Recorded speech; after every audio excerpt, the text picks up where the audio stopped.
할렐루야. 오늘 아침도 주의 은혜가 우리 가운데 충만하시기를 주의 이름으로 축복합니다. 며칠 전에 어느 뉴스에 실수로 1225억 원을 쓰레기통에 버린 남자의 이야기를 보았습니다.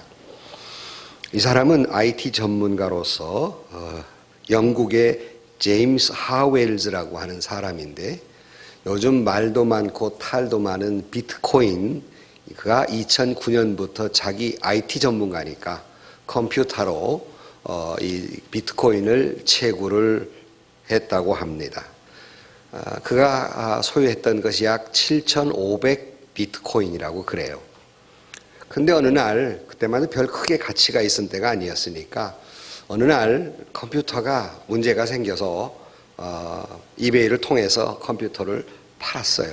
근데 거기에 비트코인이 있으니까 하드웨어를 뽑아서 자기 서랍 속에다 이렇게 집어넣고 원래 컴퓨터는 팔아버렸다고 그래요. 그런데 이사를 가는 도중에 거기에 그 비트코인이 있다는 것을 잊어버리고 쓰레기통에 버려버린 거예요. 나중에 알고 보니까 그게 버렸다는 사실을 알고 쫓아가 보니까 이미 쓰레기장으로 가버린 겁니다. 쫓아가서 아무리 찾아도 찾을 수가 없어서 지금 소송 중에 있고 아직도 못 찾았답니다. 그런데 여러분이 이만큼 들으니까 그게 뭔데 그러는데, 지금은 이 비트코인의 가격이 막 이렇게 진폭이 크지만 그 뉴스가 나온 날짜에 보면 그 비트코인의 가격이 약 1225억 5천만 원. 우리 교인들은 이게 대범해가지고 별로 안 놀래요. 이게 1202 말도 안 돼. 1225, 5천만 원. 이걸 버렸답니다. 여러분 찾고 싶죠? 제가 주소를 알려드릴 테니까 가서 1225억. 그는 하웰즈가 사는 곳이 뉴포인트 인근에 사는데 거기 쓰레기장을 뒤지면 아마 나올 겁니다. 근데 여태 찾지 못했다고 그래요. 그래서 소송 중에 있다 그러면서 안타까워하는 뉴스를 봤습니다. 참 그 물질의 가치도 뭐 코인, 뭐 비트코인이 있고 뭐 돈도 있고, 그런데 참 돈이 무엇인지, 물질이 무엇인지 사람들이 여기에 매달려 살아가고 있습니다. 다 부자가 되기를 원하는데 어떤 가난한 사람이 아주 부자에게 물어봤습니다. 부자가 되는 비결을 알려주세요. 그랬어요. 여러분에게 비결을 알려드릴 테니까 따라 하시면 부자 됩니다. 어떻게 해요? 부모 잘 만나면 돼. 그러더랍니다. 우리 한국 땅에 부자 되는 게 부모 잘 만나야죠. 참 이 물질 때문에 사람들이 많이 울고 웃고 하는 가운데 이런 이야기가 있습니다. 사탄이 사용하는 가장 강력한 무기, 인간에게 백발백중 넘어지게 하는 무기, 그것이 바로 돈이라는 것이란 말이에요. 성능이 너무 좋아가지고 인류 역상 처음부터 지금까지 안 통한 사람이 없다는 거예요. 이걸 가지고 흔들면 그 돈 때문에 인간들이 울고 웃고, 그것은 무슨 뭐 달지도 않고 성능이 떨어지도 않고 손질을 안 봐도 언제나 버전업 안 해도 항상 이게 굉장한 능력을 가지고 있고 전천후 시대를 초월해서 강력한 무기 역할을 했던 것이 돈이라는 것이란 말입니다. 이 물질이라고 하는 이 독약, 이 무서운 독약 속에서 인류가 비틀거리고 있습니다. 스스로 죽음의 길도 자초하고 있습니다. 물질 때문에 망하고 고통스러워하는 사람들이 비일비재합니다. 물질 때문에 비극이 여기저기 일어나고 있습니다. 이것이 이와 같은 결과가 있을 뻔히 알면서도 돈하고 살아버린, 여러분, 돈하고 살면 돌아버립니다. 미쳐요.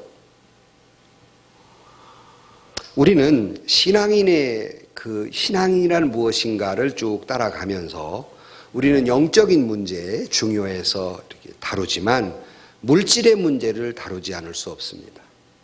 우리가 신앙으로 살지만 이 땅에 두 발을 땅에 대고 살기 때문에 물질이라는 것이 필요할 수밖에 없고, 또 성경은 우리에게 하나님께서 그 믿는 자에게 하늘의 복과 땅의 복도, 그 영적인 축복도 육적인 축복도 주시마 약속하셨기 때문에 우리는 물질의 부여도 우리에게 있는 것 축복 가운데 하나입니다. 그러므로 우리는 신앙인으로서의 물질과의 관계를 어떻게 하고 사는 것이 신앙인이 가야 할 길인가 하는 것이에요. 짧은 시간에 이걸 설명하기는 대단히 어려운 문제지만 어느 정도의 정의를 가지고 살아야, 내가 물질과 어떤 관계를 가지고 살아야 할까 하는 정의를 가지고 살아야 우리는 이와 같이 어지러운 세상에 고통 가운데 살지 않는 것이에요. 어떻게 하면 우리가 거룩한 부자, 신앙인으로서의 부요를 누리며 살 것인가? 본문을 통해서 하나님께서 우리에게 주시는 신앙인의 물질관에 대해서 우리가 짧은 시간이지만 같이 나누면서 은혜 받으시고 새로운 그런 정리가 있는 이 시간이 되기를 주의 이름으로 간절히 축원합니다. 어떻게 하면 우리가 부자가 될까? 그 앞에 붙어 있는 말이, 제목이 오늘 거룩한 부자가 될까? 다시 말하면 신앙인으로서의 부요를 누리며 살 것인가 하는 거예요. 그 첫째는 성경에 무소히 가르쳐주고 있는 말 가운데 하나가, 우리가 소유의 다소가 부요가 아니라 마음이 중요하다는 것인데, 오늘 본문은 우리에게 사도 바울을 통해서 말씀하시는 것은 자족하는 마음이 있으면 부요한 자다 그랬습니다. 이것이 거룩한 부자예요. 오늘 본문 7절 이하에 보면 우리가 세상에 아무것도 가지고 온 것이 없음에 또한 아무것도 가지고 가지 못하리니 우리가 먹을 것과 입을 것이 있은즉 족한 줄 알 것이니라 그랬어요. 다 이 세상에 나와서 공수결의 공수거라는 우리 옛 말이 있듯이 아무것도 가지고 온 것도 없고 가지고 가는 것도 없음에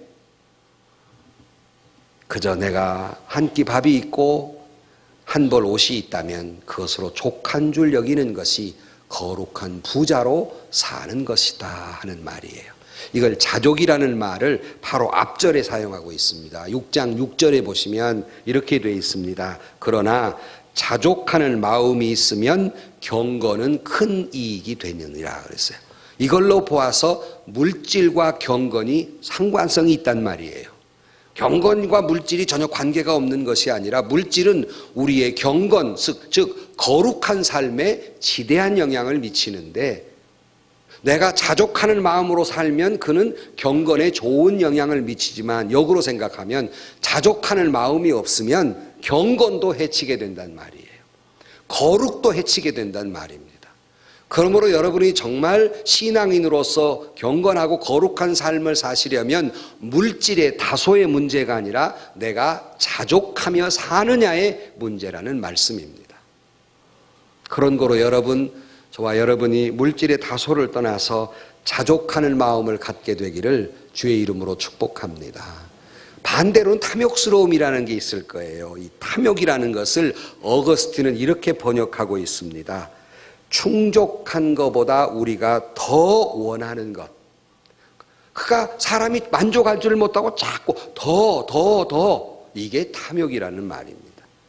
그래서 히브리 원어로 이 탐욕이라는 말을 타바라는 용어로 쓰는데요. 이 타바라는 원뜻은 악한 소유욕, 불법적 소유욕이에요. 소유가 자체가 문제가 아니라 악한 소유욕이에요. 더 하는 소유욕이란 말씀입니다. 그러니까 자족이 없는 거예요. 만족이 없는 겁니다. 불행할 수밖에 없습니다. 자족하는 마음은 영적으로 유익이 되는 거예요. 그래서 이 자족이라는 말을 달리 뭘로 말을 할까? 어떤 일이 이렇게 말해요. 이 자족하는 마음을 풍요의식이라고 말합니다. 그러니까 많아서 풍요로운 것이 아니라 많고 적음을 떠나서 항상 풍요롭게 생각하고 살자는 거예요. 이만하면 됐지. 내가 이것에 대해서 감사할 뿐만 아니라 참 넉넉하다라고 생각하며 살자는 겁니다.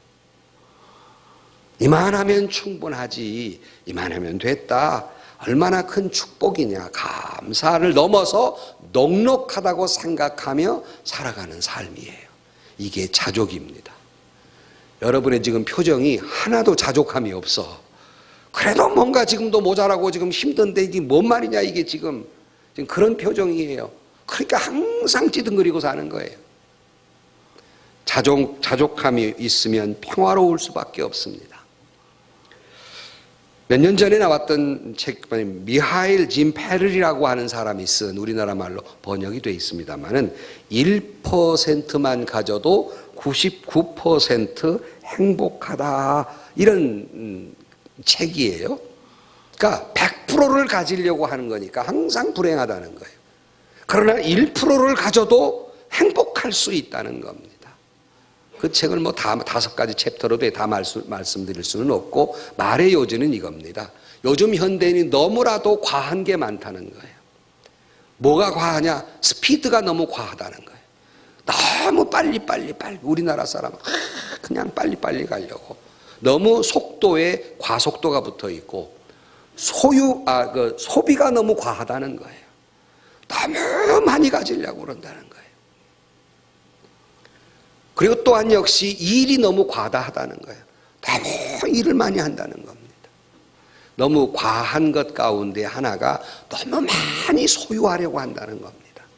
이게 다 그 정도를 넘어섰다는 거예요. 충분한 정도를 넘어서서 사람들이 욕심을 부리고 살기 때문에 사실은 1%로만 있어도 행복할 수 있다는 말은 소박한 행복을 추구하는 겁니다.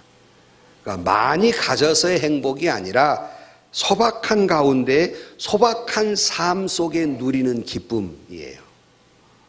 이것을 그 책에서 이야기하고 있습니다. 소박함을 즐길 줄 아는 지혜를 가지라 하는 것이고, 오늘 본문은 그것을 곧 자족하라, 자족하면 경건이 유익하다 하는 말씀입니다. 이런 마음을 가지면 재물이 많지 않아도 마음에 풍랑이 일지 않지만, 이런 마음을 가지지 못하니 조금이라도 남이 나보다 조금이라도 더 가지면 마음에 풍랑이 일어요. 견딜 수가 없어요. 불행하다고 느껴요. 우리가 살아가면서 하나님께서 신령한 은혜를 부어주시면 때로는 좋은 집에 살지 못하고 진수성찬을 못 입고 그저 고급스럽고 화려한 옷을 입고 살지 못한다 할지라도 만족할 줄 아는 것, 이것이 거룩한 부자로 살아가는 것이다 하는 말씀입니다.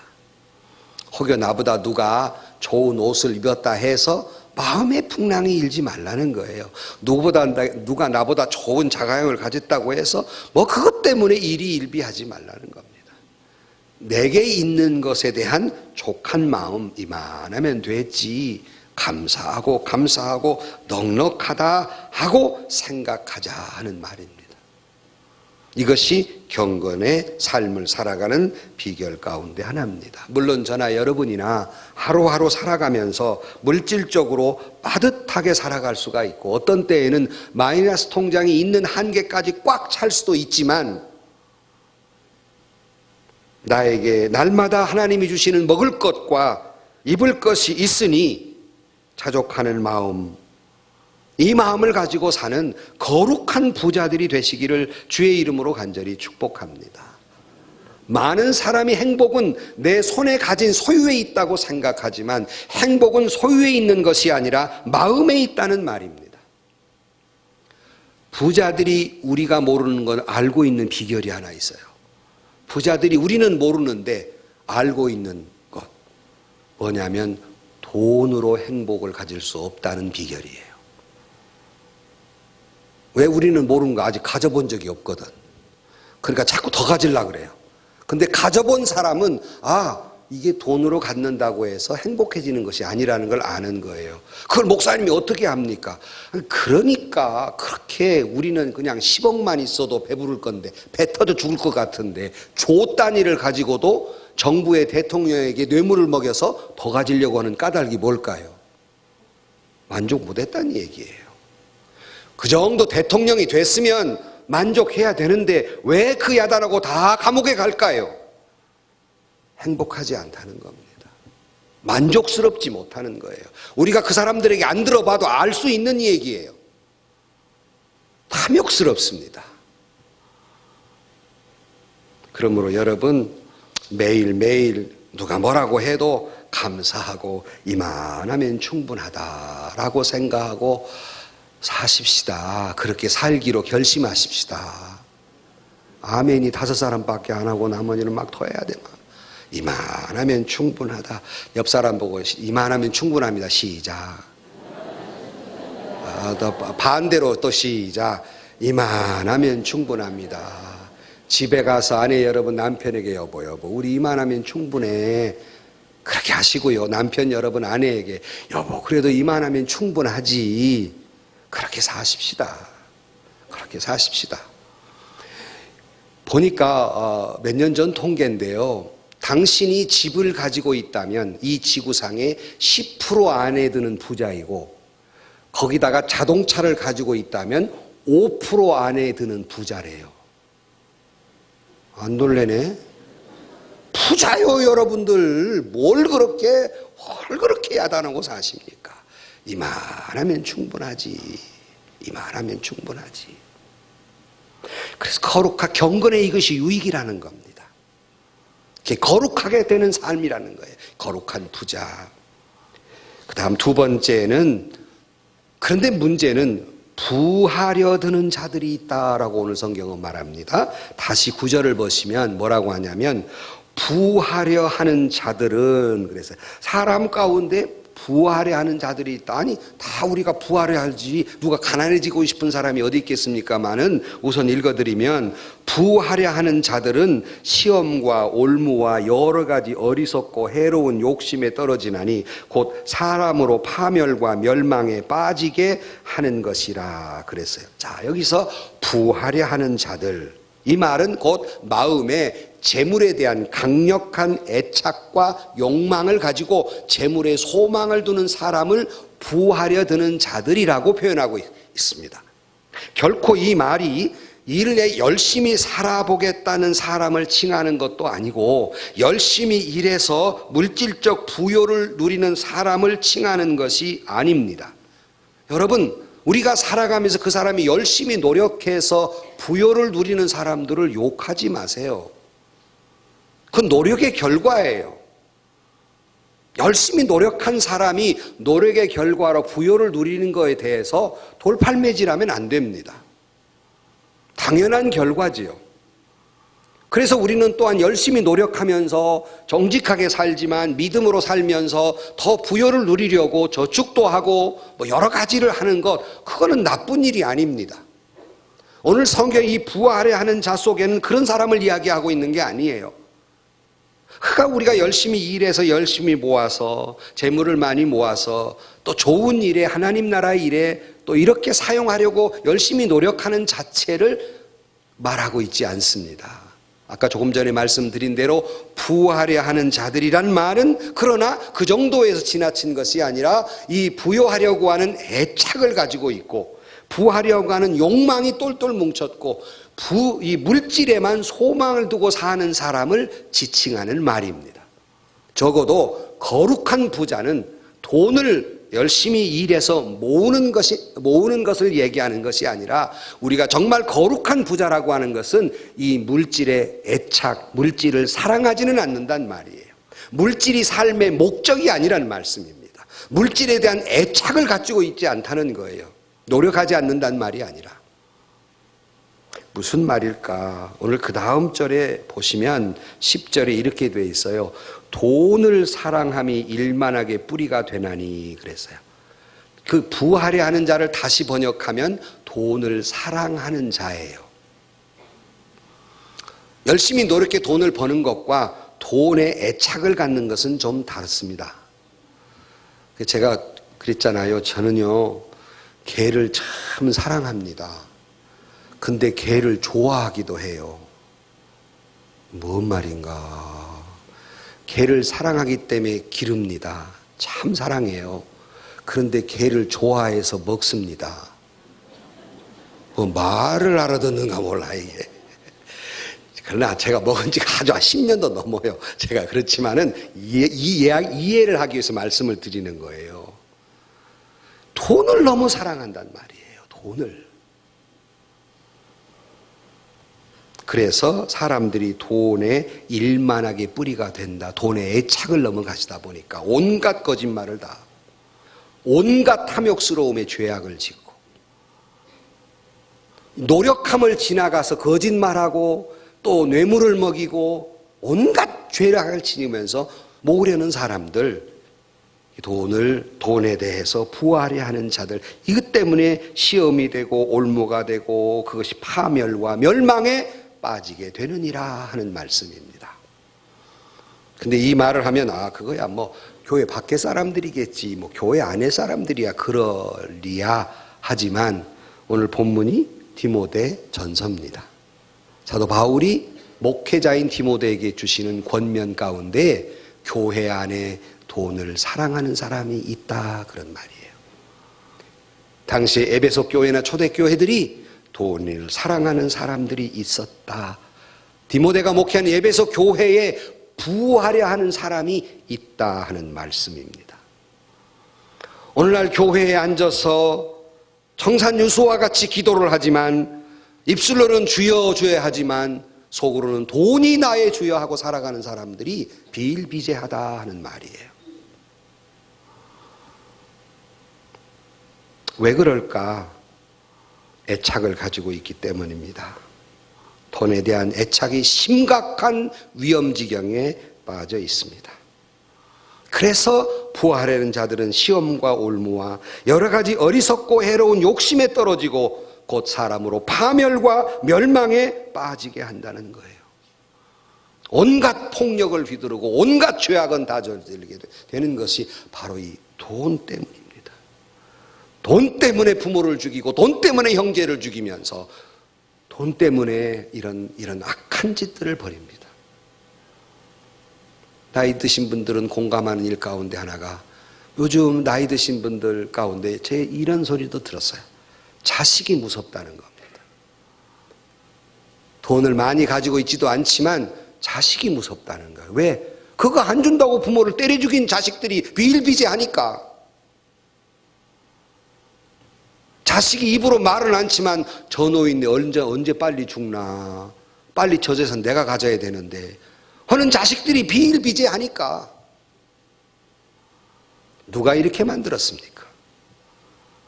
부모가 물질 만능주의로 살았기 때문에 자식이 그 모양인 거예요.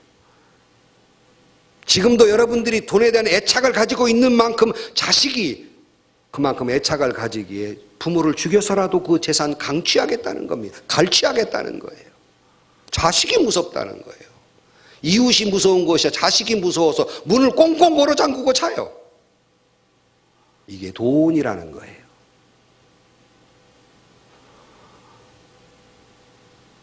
사랑하는 성도 여러분, 돈의 애착을 가지다 보면 침륜과 멸망에 빠지고 10절 말씀에 있는 대로 돈을 사랑함이 일만하게 뿌리가 되나니 이것을 탐내는 자들은 미혹을 받아 믿음에서 떠나 많은 근심으로써 자기를 찔렀도다 그랬습니다. 아까 말씀드렸죠? 자족하는 마음은 경건의 유익이 있지만 돈을 사랑하는 것은 근심으로 자기를 찌르게 돼요. 교회 안에 이런 사람들이 있기에 디모데전서 3장 8절에는 집사를 세우면서 이런 사람은 세우지 말라 하는 대목 가운데 뭐라고 돼 있냐면 더러운 이익을 탐하는 자는 세우지 말라 그랬습니다. 정직한 이득을 취하는 사람을 지금 말하고 있지 않습니다. 더러운 이익을 취하가면서 부하려 하는 자들을 이야기하고 있는 거예요. 온갖 부정과 부패, 제발 부정하고 부패한 사람들 제발 그 텔레비에 좀 안 보였으면 좋겠는데. 말씀드렸잖아요. 체포하러 가는데 문에 아무개 교회 교패들이 붙어 있어요. 부끄러워요. 어저께는 기분이 좋대요. 우리나라 금메달 따는데 탁 앞에 선 사람이 기도를 하는데 아나운서는 지금 눈을 감았대. 내가 볼 때 기도하고 있는데 찾아봤어요. 크리스찬이더라고요. 감동을 좀 해봐요 좀. 그런 건 나올수록 좋아. 근데 뭐 범인으로 잡혀가는데 집에 문에가 교패가 왔다 갔다 해. 참 창피스럽기가 그지없어요. 사랑하는 성도 여러분, 교회 안에도 돈을 사랑하는 사람이 있습니다. 하나님은 그 마음을 다 아십니다. 입술로는 여호와는 나의 주시며라고 고백하지만 속으로는 돈이 나의 주시여라고 고백하는 사람이 있음을 하나님은 아신다는 거예요. 그래서 일만하게 뿌리가 된다는 말씀입니다. 브라질의 주교 헬러 까마라라고 하는 사람이 이런 말을 했습니다. 내가 아이였을 때는 부의 위험성에 대해 그리스도께서 너무 과장하여 강조하신다고 생각해 왔습니다. 그러나 오늘에야 나는 조금 알게 되었습니다. 지금 나는 부자로서 인간의 정을 간직하는 일이 얼마나 어렵냐 하는 것을 깨달았습니다. 돈이라는 것은 사람의 눈에 자를 달아놓을 수 있으며 인간의 손과 눈과 입술과 마음을 얼어붙게 만드는 원인이 됩니다. 인간의 마음이 꽁꽁 얼어붙어서 비열하고 냉혹하게 만드는 것이 바로 이 돈이라는 것이란 말이에요.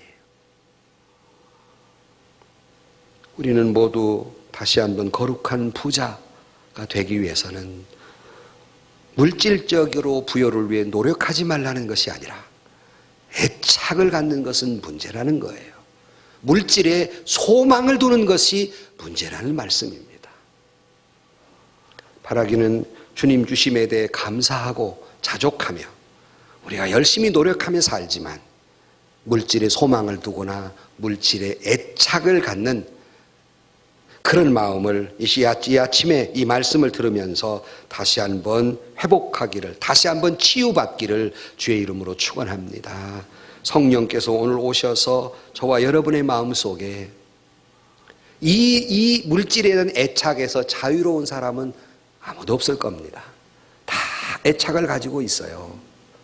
문제는 이것이 그 경건의 유익이 되지를 못하는 경우가 많기 때문에 주의 성령이 저와 여러분의 마음을 만져주시고 치유하셔서 물질에 대한 애착에서 벗어나서 자족하는 마음으로 회복되기를 주의 이름으로 축복합니다.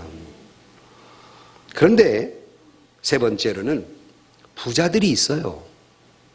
그럼 부자들은 그럼 어떡하라는 말이냐 하는 거예요. 부자들은 마음을 높이지 말고 그랬어요. 오늘 본문을 보면 17절 말씀에 조금 지나가서 길어서 다 읽질 못했습니다만은 17절에 내가 이 세대에 부하는 자들을 명하여 그랬어요. 부자들에게 하는 말입니다. 마음을 높이지 말고 정함이 없는 재물에 소망을 두지 말고 오직 우리에게 모든 것을 후히 주사 누리게 하시는 하나님께 두라 그랬어요. 교만하지 말고 소망을 물질에 두지 말고 하나님께 두라 그랬습니다. 여러분 남보다 조금 물질을 더 가졌었습니까? 교만하지 말라는 거예요. 교만하지 말라. 그 물질 자체가 죄는 아닙니다. 노력하면 대가를 받아야죠. 자본주의 사회에서 당연한 겁니다. 그런데 교만하지 말라 그랬어요. 여러분 말씀에 창념하면 경건과 겸손해지지만 물질에 창념하면 교만해지고 변론과 언쟁과 투지와 분쟁과 비방하는 사람이 되고 맙니다. 앞으로 쭉 나가서 3절 말씀에 이런 말이 있어요. 누구든지 다른 교훈을 하며 바른 말 곧 우리 주 예수 그리스도의 말씀과 경건에 관한 교훈을 따르지 아니하면 그는 교만하여 아무것도 알지 못하고 변론과 언쟁을 좋아하는 자니 이로써 투기와 분쟁과 비방과 악한 생각이 나며 그랬어요. 말씀을 따르지 않고 물질을 추구하며 사는 사람, 이 교만한 사람은 이와 같이 깊은 수렁에 빠져버린다는 거예요. 경건은 깨어져 버리고 영적인 깊은 수렁에 빠져서 은혜가 되질 않아요. 영적으로 성숙해지지 않습니다. 앞에 말씀 자족하는 것은 경건의 유익이 있으나 물질의 욕심을 가지고 애착을 가지면 경건은 깨진단 말이에요. 거룩이 깨진단 말씀입니다. 어느 마을에 벼락부자가 있었어요. 하여튼 뭐 어떻게 원인은 제가 읽어본 책이 없어서 하여튼 이 사람이 벼락부자래요. 그러니까 얘 뭐 그 졸부 있잖아요. 벼락부자. 그래가지고 막 있는 거 없는 거 막 집에다가 막 다 사다 놨어요. 이 고급스러운 거 다 사다 놓고 이걸 자랑하고 싶잖아요. 사람들을 초대했어요. 와서 보라고. 사람들이 막 부러워가지고 이것도 이것도. 그 마을에 가장 존경받고 지혜로운 어른도 초대했어요. 이건 어디서 산 거고 얼마짜리고 막 자랑을 하면서 나름 그 사람에게 존경하는 사람이 그랬어요. 혹시라도 배열이 잘못됐거나 혹시 여기에 있어서는 안 될 무가치한 것이 있거든 말씀을 하시면 내가 즉시 버리겠습니다 그랬어요. 이 사람이 쭉 봤어요. 정말 훌륭하고 부러운 거 정말 이런 거 다 어디서 구하셨습니까? 너무너무 좋습니다. 근데 당신이 나한테 딱 한 가지 버릴 것이 있으면 말씀하라 그러는데 딱 한 가지 있긴 있습니다. 뭔데요? 뭘 버릴까요? 당신이요 그랬습니다. 네가 문제다는 거예요. 네가 문제다. 물질이 무슨 죄가 있어요? 물질이 죄가 있는 게 아니라 네가 문제다. 이 교만한 네가. 여러분 조금 남들보다 더 가졌습니까? 뭘 좀 압니까? 교만해지면 망합니다. 겸손하라 그랬고 물질의 소망을 두지 말며 17절 하반절에 보면 재물의 소망을 두지 말고 오직 우리에게 모든 것을 후히 주사 누리게 하시는 하나님께 두라 그랬어요. 여러분 소망을 물질에 두는 것은 물질에 대한 애착입니다. 소망을 하나님께 두며 살기를 주의 이름으로 축복합니다.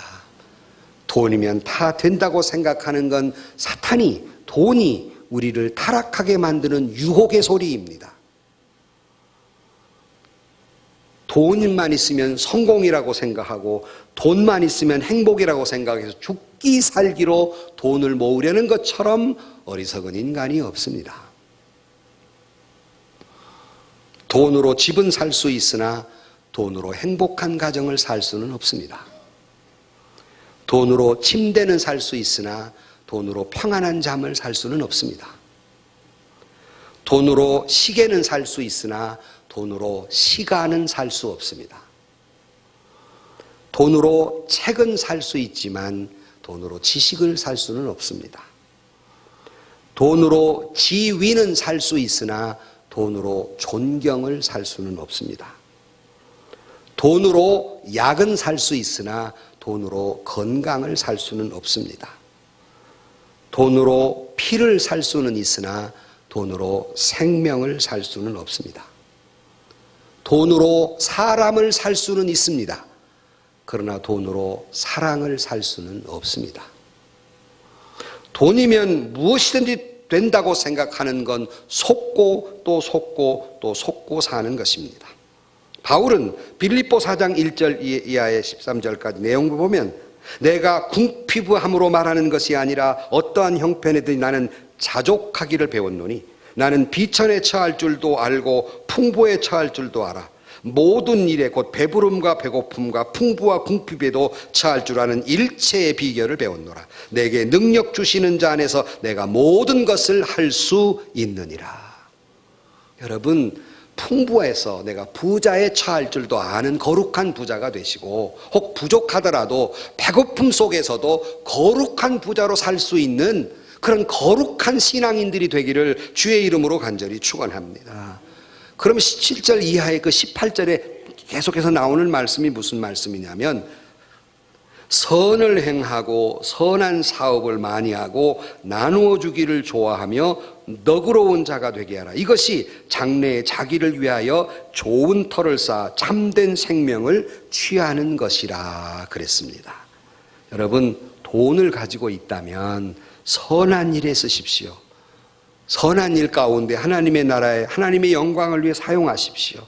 가난한 자들을 보살피십시오. 이렇게 할 때에 아까는 경건이라는 말을 사용했지만 지금 읽어드린 그 다음 절 말씀에 보면 장래에 자기를 위하여 좋은 터를 쌓는 것과 같다 그랬습니다. 그러므로 사랑하는 성도 여러분, 돈을 가지고 있는 부자가 있으십니까? 그걸 선한 사업에 사용하십시오. 그것이 장차에 좋은 일이라고 말씀하고 있습니다. 재물을 움켜쥐고 있다가 하나님 앞에 빈손 들어 가서 부끄러운 사람이 되어서는 안 될 것입니다. 우리는 하나님의 말씀대로 살아야 합니다. 우리가 이 돈의 애착을 끊고 돈의 유혹에서 벗어나는 방법이 있다면 그 비결은 한 가지입니다. 그것은 내게 있는 걸 나누어 줄 때 그 유혹에서 벗어날 수 있고 경건을 해치는 이 탐욕스러움에서 벗어날 수 있습니다. 여러분, 열심히 돈을 버십시오. 단 남 주기 위해서 버십시오. 열심히 공부하십시오. 나만을 위해서가 아니라 다른 사람을 섬기기 위해서 열심히 공부하십시오. 이 삶은 곧 예수님께서 그와 같은 삶으로 사셨습니다. 주님이 이 땅에 오셔서 십자가에 당신의 생명을 던진 것은 이 땅에 오신 것도 남을 위해 오셨고 죽음까지도 남을 위해 죽으셨던 것을 우리에게 보여주고 있습니다. 예수님을 영접하는 자가 주님께 물었습니다. 어떻게 해야 됩니까? 내게 가진 것 절반을 가난한 사람에게 나누어 주고 내게 오라 그랬습니다. 그런 말이 있죠. 여러분 들으셨겠지만 회개 중에 진정한 회개는 주머니 회개다. 물질에 대한 회개예요. 그러나 여러분, 결코 부자만 베푸는 것은 아닙니다. 가난한 사람도 베풀며 살아야 합니다. 주님이 과부 두 렙돈의 이야기를 통해서 그가 비록 적은 것을 가졌지만 그 마음은 전 재산을 드린 마음이었습니다. 가난하지만 더 가난한 자에게 베풀 수 있는 겁니다. 당시에 마게도니아 교회가 환난과 기근 가운데 굉장히 궁핍했어요. 그 궁핍 가운데에서 예루살렘 교회를 위해서 구제 헌금을 드립니다. 자기도 굉장히 어려운데 고린도서 8장 2절 말씀에 이렇게 되어 있습니다. 환난의 많은 시련 가운데에서 저희 넘치는 기쁨과 극한 가난이 저희로 풍성한 연보를 넘치도록 하게 하였느니라. 아니, 환난 속에서 기쁨을 가지고 있고 가난 속에서 풍성한 연보를 드렸다 그랬습니다. 풍요로워서 드리는 게 아니에요. 풍요로워서 가난한 사람들에게 나누어 주는 게 아니에요. 여러분, 헌금이라는 것도 물질로 내 마음의 표현이에요. 여러분이 그처럼 물질의 애착을 가진 만큼 주님 앞에 드리는 건 그만큼의 헌신이에요. 요한 웨슬리는 이런 말을 했습니다. 할 수 있는 한 돈을 많이 버십시오. 그리고 할 수 있는 한 많이 돈을 저축하십시오. 그리고 다 남에게 베푸십시오. 이것이 거룩한 부자의 삶입니다. 부자가 있습니까? 열심히 모으셔서 하나님의 거룩한 일과 가난한 사람들에게 사용하십시오. 이것이 거룩한 부자가 되는 것입니다. 저는 경제학자가 아니니까 경제를 잘 모르지만 오늘날 우리나라의 부자들 또는 재벌들의 문제가 뭘까? 왜 이 나라는 이렇게 어려울까? 나름대로 생각한 건 그겁니다. 열심히 노력해서 돈을 버는 것을 돌을 던져서는 안 됩니다. 그 다음 넥스트가 문제지요. 그 다음 그들이 열심히 돈을 벌어서 많은 사람에게 나누어 줘야 되는데 그들의 탐욕스러움이 끝도 한도 없어요. 아니, 재벌이 무엇 때문에 베이커리를 하고 재벌이 무엇 때문에 골목 상권을 갖다 차지하고 앉았냐는 거예요. 이게 오늘날 재벌들의 문어발식의 문제예요. 여러분, 늘 말씀드린 대로 99원 가진 사람이 재발하고 1원 가진 사람에게 좀 나누어 줘야 하는데 이 99원 가진 사람이 1원 가진 사람을 뺏어가지고 100원 만들려는 것이 부자들의 탐욕스러움이에요. 이 말에 우리가 다 자유롭습니까? 저는 그렇게 생각합니다. 어느 경제학도 얘기했지만 오늘 재벌들이 돈을 많이 벌어서 이 나라의 경제를 이끌어온 건 사실이지만 그들이 번 만큼 서민 아파트를 지어서 싼 가격에 임대를 해주고 서민들을 위한 병원을 지어서 없는 사람들에게 싼 가격에 의료 서비스를 하고 각기 기관들 또는 노인복지시설을 만들어서 많은 사람들에게 재분배를 해줄 줄 알아야 되는데 딴 나라에다 다 갖다가 투자해놓고 세금 안물이라고 국정마저 바꿔버리는 것이 재벌들의 모습입니다. 여기에 문제가 있다는 말이지, 그들이 열심히 노력해서 부여하게 된 것을 돌던지지는 마십시오. 사랑하는 성도 여러분, 라틴교 오브 키프리아는 가난한 자들도 도움이 필요한 가난한 사람들에게 베풀어야 할 책임이 있다 그랬어요.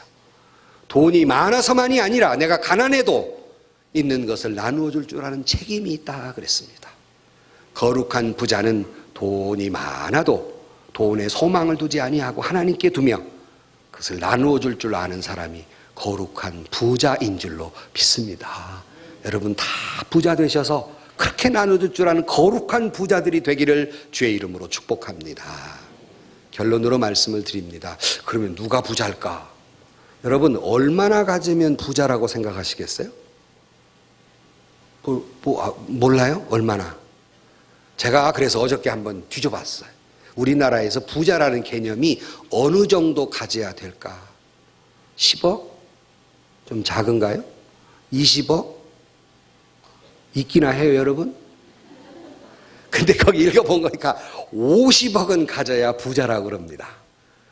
이 가운데 50억 누가 있습니까? 또 손 안 들지?